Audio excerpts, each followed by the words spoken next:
Hello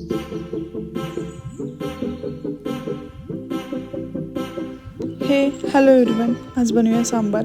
त्यासाठी मी तूर आणि मुगाची डाळ घेतलेली आहे व चिंचेचा कोळ, अद्रक लसूण खोबऱ्याची पेस्ट, गूळ, सर्व व्हेजिटेबल्स कट करून घेतलेले आहे व महत्त्वाचा म्हणजे सांबार मसाला। कुकर गरम झालेला आहे, त्यामध्ये तेल टाकलं। तेल गरम झालं की त्यामध्ये मोहरी, जिरे, हिंग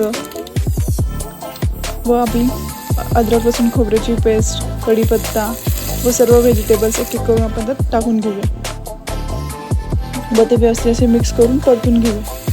ते परतल्यानंतर त्यामध्ये बेसिक मसाले, हळदी पावडर, कांदा लसूण मसाला, मिरची पावडर व सांबार मसाला टाकलेला आहे व तेही व्यवस्थित मिक्स केलेलं आहे। त्यानंतर 1 चमचा मीठ व स्वच्छ धुवून घेतलेली आहे डाळ ती पण टाकलेली आहे। गूळ, चिंचेचा कोळ व तेही व्यवस्थित मिक्स केलं आहे आणि पाणी टाकलं आहे 2 तांबे व व्यवस्थित मिक्स करून 4 शिट्ट्या घेतलेल्या आहेत। त्यानंतर रेडी आहे आपला मस्तचा सांबार।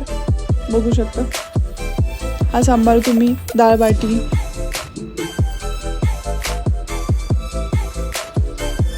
इडली सांबार कशाही सोबत खाऊ शकता।